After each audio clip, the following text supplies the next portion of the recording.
Bienvenidos, gracias por estar con nosotros. El principio de vida número 28 dice de la siguiente manera: ningún cristiano ha sido llamado a transitar solitario en su peregrinaje de fe.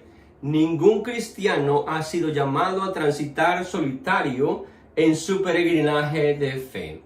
El cristianismo es un camino, es un estilo de vida que adoptamos o en el cual iniciamos al momento de creer en Cristo como Señor y Salvador de nuestras vidas. Es una jornada, es un camino que seguimos desde que iniciamos, repito, cuando aceptamos a Cristo hasta que terminamos la carrera.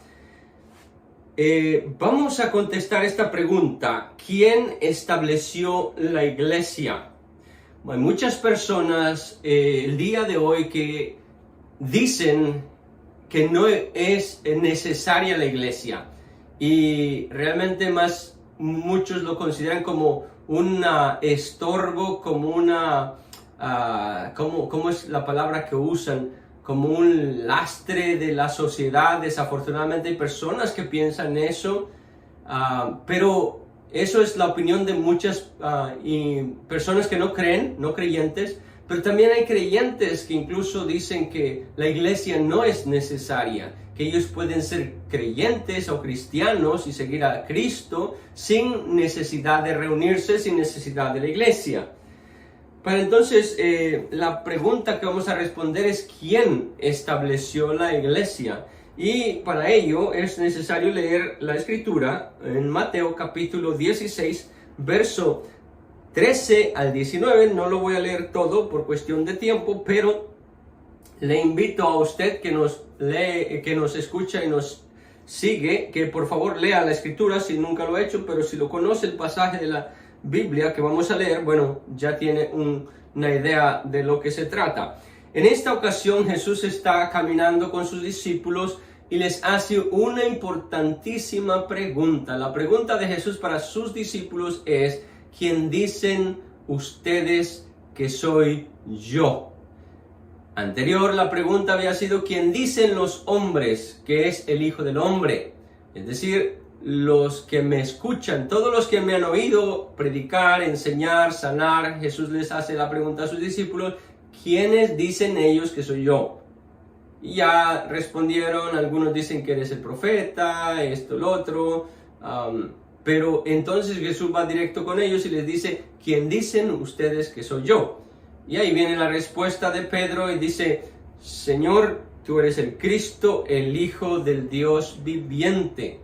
Y entonces Jesús le responde: bienaventurado eres, Simón Pedro, hijo de Jonás, porque esto no te lo reveló carne ni sangre, sino mi Padre que está en los cielos. Y entonces leo y dice, el verso 18: y yo también te digo, le dice Jesús a Pedro, yo también te digo que tú eres Pedro, y sobre esta roca edificaré mi iglesia. Preste atención a esas palabras de Jesús. Yo también te digo que tú eres Pedro, roca, y sobre esta roca que acabas de decir, del fundamento, sobre esta declaración de que yo soy el Cristo, dice Jesús a Pedro, edificaré mi iglesia, y las puertas del Hades no prevalecerán contra ella. Escuchó bien.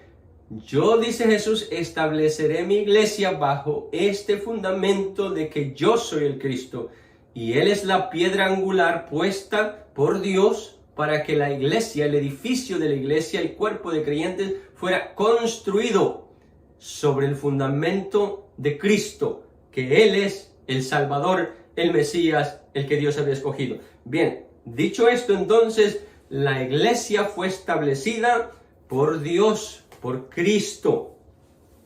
Ahora, la pregunta ahora siguiente es: ¿qué es la iglesia? La iglesia es el cuerpo de Cristo. En otras palabras, es el cuerpo de creyentes de todo el mundo. Una importante aclaración aquí.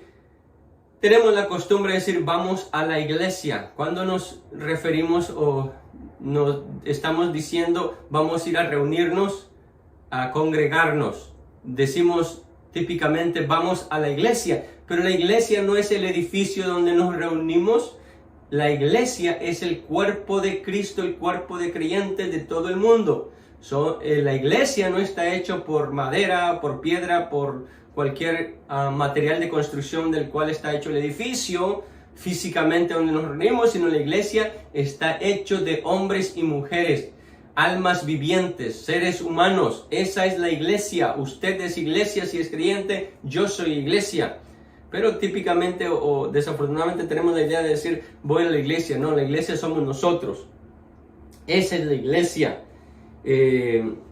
Esto quiere decir, sabiendo esto, que Cristo estableció la iglesia y que nosotros, cuerpo de creyentes, somos la iglesia. Quiere decir que Cristo nos necesita y usa para hacer su obra en el mundo. Él lleva a cabo su obra de revelarse a los demás, a los que todavía no le conocen, a través de nosotros. Somos sus instrumentos, somos sus manos, somos sus pies, somos los vasos por los cuales Dios opera y lleva a cabo su obra. Entonces, es importante todo esto. Lo siguiente, hay otra pregunta importante también que el día de hoy es cuestionable, debatible y controversial. ¿Es la iglesia importante y necesaria? Repito, porque muchos, inclusive creyentes, se atreven a decir que la iglesia no es necesaria ni es importante. Y entendemos que la razón del por qué llegan a esas conclusiones, desafortunadamente, y esto hay que admitirlo, desafortunadamente la iglesia, el cuerpo de Cristo, y vamos a empezar desde el liderazgo, desde pastores, líderes, personas que han estado o han sido puestas en posición de liderazgo, hemos fallado, literalmente así lo voy a decir, hemos fallado. La iglesia no ha sido lo que debiera ser, ni ha hecho lo que debiera ser, y esto es la realidad. Mucha gente ha sido herida por culpa de la iglesia o en la iglesia. Han sido dañados, han sido afectados, han sido maltratados, abusados y lo sabemos. Entonces, debido a esas razones, muchos se atreven a decir que la iglesia no es necesaria. Otra cosa que se argumenta es la iglesia está llena de gente hipócrita y bueno, siendo sinceros y honestos, ¿dónde no hay gente hipócrita? De una manera u otra, creo yo, y considérelo usted, de una manera u otra actuamos hipócritamente. Esto es como nuestra naturaleza pecaminosa, carnal, que tiende siempre a poner nuestra cara buena, ¿sí? No queremos ninguno de nosotros ser vistos como en realidad como somos. Siempre tratamos de esconder nuestro verdadero yo, nuestra imagen. Si no, véalo en Facebook, véalo en todas las redes sociales. Nadie pone sus puntos débiles. ¿Acaso eso no es ser hipócrita?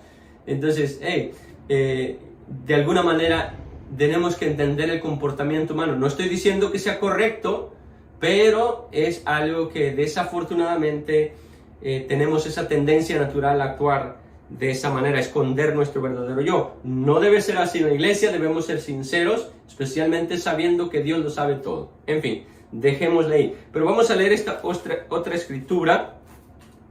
Para contestar esta pregunta, ¿es la iglesia importante y necesaria? Note lo que escribió el autor a la carta a los Hebreos, capítulo 10, verso 19. Voy a leer en adelante, del verso 19, dice, Hebreos 10, 19. Así que, hermanos, se refiere hermanos, se dirige a hermanos, al cuerpo de creyentes, a todos los que hemos creído en Cristo, somos hermanos, somos hijos de Dios, hijos del mismo Padre, ahora somos familia en Cristo por la fe espiritual.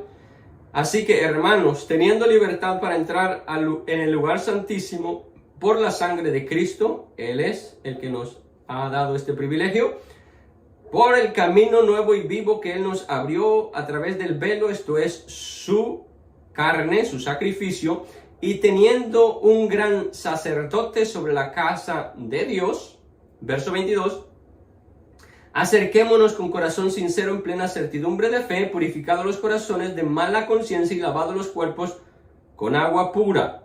Verso 23, manteniendo firme sin fluctuar la profesión de nuestra esperanza, porque fiel es el que prometió.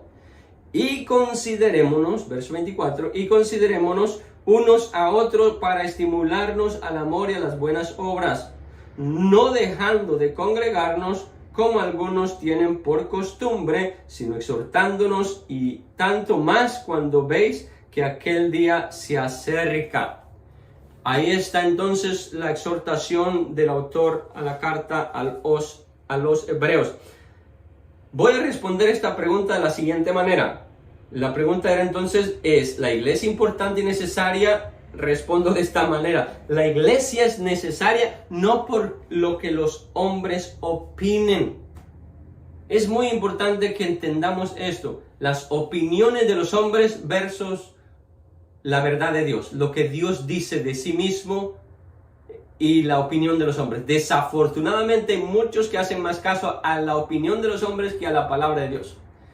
Esta es la palabra de Dios. No porque yo lo digo, porque Él lo dice, es su palabra. Entonces, la iglesia es necesaria e importante no por lo que los hombres opinen, sino por lo que la iglesia es. Ya respondimos que la iglesia es el cuerpo de Cristo. También es importante y necesaria la iglesia por quien la estableció.